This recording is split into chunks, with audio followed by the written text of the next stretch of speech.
I'd just like to welcome everyone. I see some new faces. Picked a great day for your first one. This is sort of out of the ordinary. It is a very special day for us as we get to read through, sort of meditate on the Passion.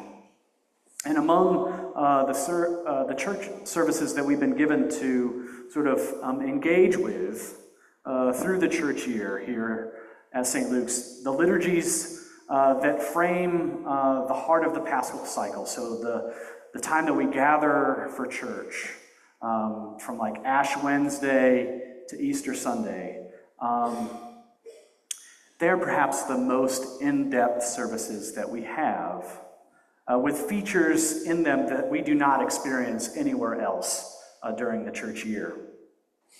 Palm Sunday, then, the first day of Holy Week, is no exception. With the blessings of the palms that you all possess, the procession in which we sort of reimagine Jesus' entry into Jerusalem, and then this abrupt shift in focus from triumph to passion, from exaltation to expiation, and indeed from life to death. I don't know about you, but no matter how many times I experience this abruptness in the church's change in focus, I feel as if the weight of the moment pulls me in one of three directions. Those directions are, of course, through the lenses of the evangelists, right? Matthew, Mark, and Luke. And depending on what year we find ourselves in, it is that evangelist's task to take us and relate to us the events from Gabbatha to Golgotha and ultimately to the tomb. This year, that moment and time was related to us by our own, St. Luke, right? And it is in Luke that we hear things we hear nowhere else in the Gospels, not even in John, the Gospel that we read every Good Friday. And those poignant moments in Luke are ones that I think that we remember well, right? Jesus speaking to the women in Jerusalem. The prayer of Jesus on the cross, "Father, forgive them, for they know not what they do." That's only in Luke, right? His encounter with the penitent thief. And how Jesus releases his spirit on the cross in words of ultimate surrender and, I believe, trust.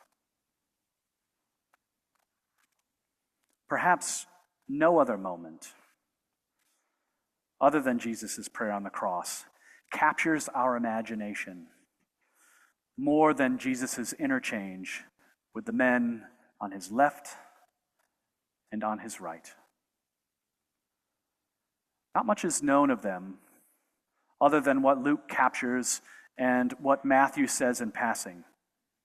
It is in Luke, however, that we get that precious dialogue. None of us can forget it. A matter of fact, I can still hear it in my grandfather's voice. My grandfather loved the King James Bible. Don't bring in another one, right? That's the one I got. The words better be in red, right? And he used to read it out loud, and I can hear his voice even now. "Verily I say unto thee, thou wilt be with me in paradise."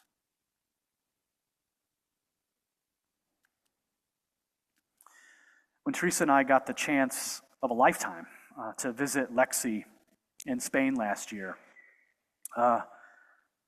we took it, right? Thank you for letting us go. I had been interested in Valencia for quite some time, in particular the cathedral that was in the heart of the city, because it claimed to possess the Holy Grail. And it had claimed to possess the Holy Grail since the year 1238. And so you can imagine my excitement, right? The day finally dawned when we were able to go there and to see this thing. What I did not expect in that tour, though, was a trip through the catacombs, in the sense that the church was literally on top of a burial ground, and that we got to go all the way down in there. I did not expect the exquisite art collection that the cathedral possessed. And, most profoundly, what could only be described as a full-scale sculpture of the two men that were crucified next to Jesus. Growing up reading the Gospels, right, I knew these men to be robbers in Matthew's version, and just slightly differentiated in Luke as the repentant and the unrepentant thief, yes? To my surprise then, there was this plaque underneath the sculptures with the artist's biographical information. And then there were the two names of the subjects, Dismas and Justus. I was looking at that plaque, and I turned to the person next to me, who I expected to be Teresa, but it wasn't. And before I could help myself, I looked at this man and I said, "They had names?" To which the stranger replied, "Of course they did. American, you know." Later that evening, when Teresa was getting ready for bed, we found ourselves in this flat that had some pretty terrible cell reception, except for like if you got like right in the corner of the room by the window, and it took me back to the 90s where I was like holding up my cell phone, trying to get reception, and I did, and I Googled the names Dismas and Justus. The search took me to volumes that I thought I knew pretty well. They're those typical dusty old volumes that you find sometimes in clergy offices, right? They might even serve as like things like holding up like an air conditioner or something like that, right? Their title is the Ante-Nicene Fathers. And these contain sort of many of the documents that were debated over in the early councils of the church.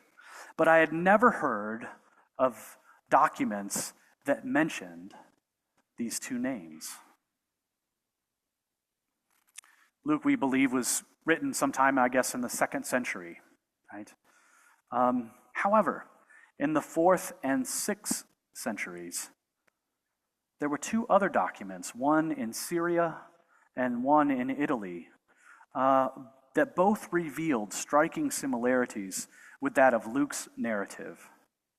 In particular, with the evangelist's treatment of the two men on either side of Jesus during his crucifixion. And in both of those documents, we find the names, Dismas and Justus.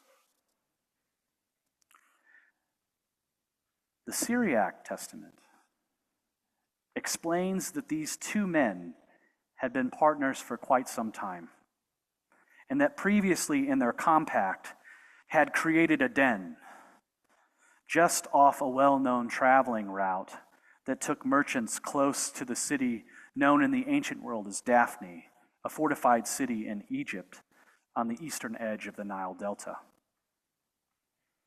It just so happened that one evening, a young family, a husband, a wife, and a young son, perhaps as old as 10, were traveling northeast on their way back to Judea when this family was waylaid by these bandits.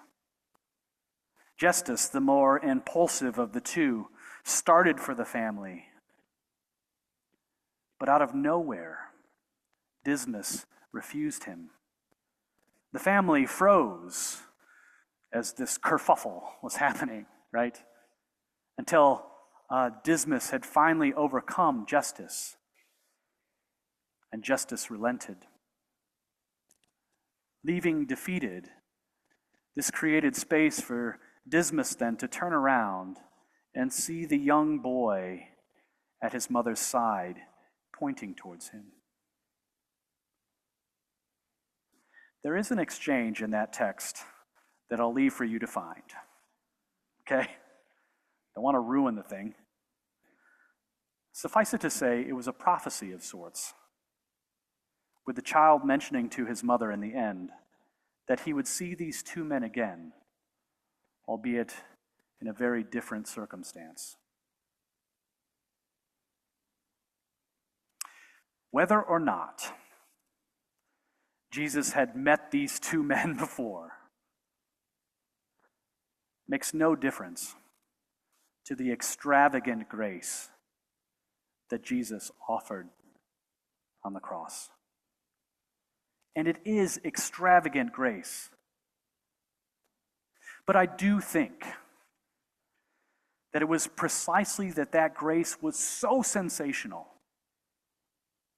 that folks well after the Gospels were written wanted, needed, and perhaps demanded of their leaders in faith more information about this particular act of mercy.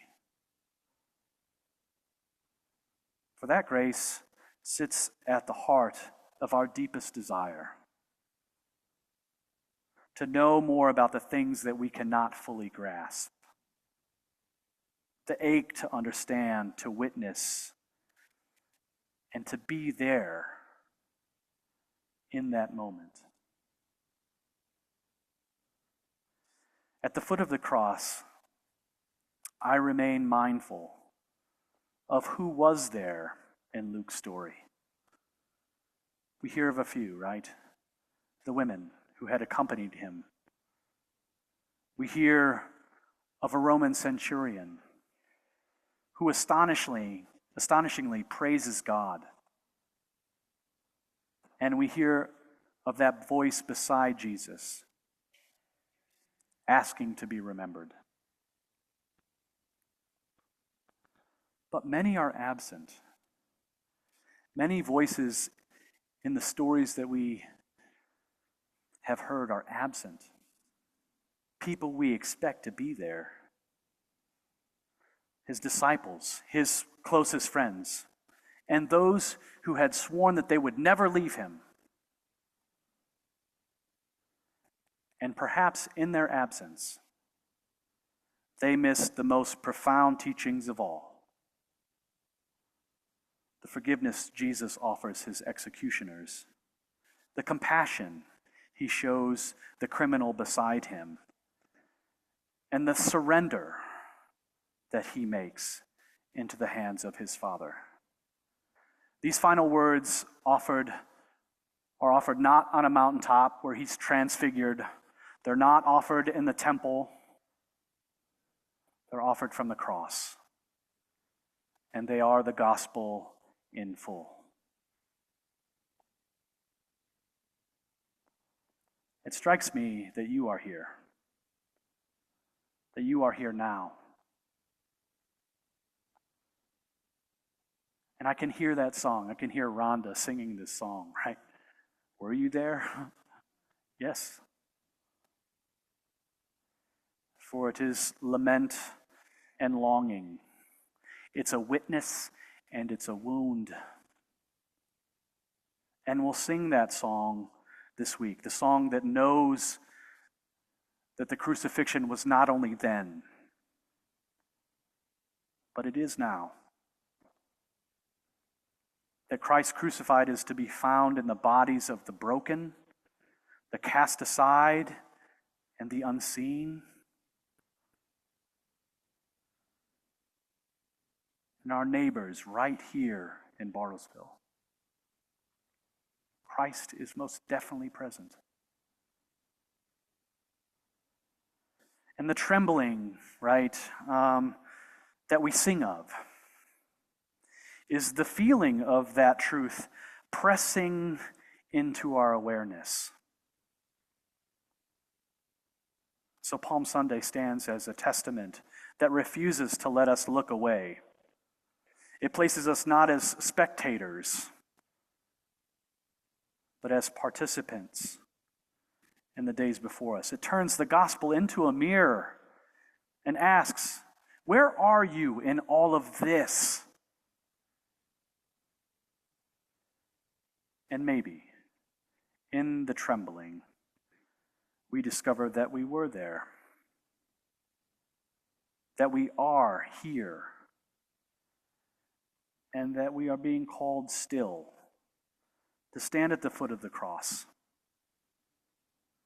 and learn again what it means to love.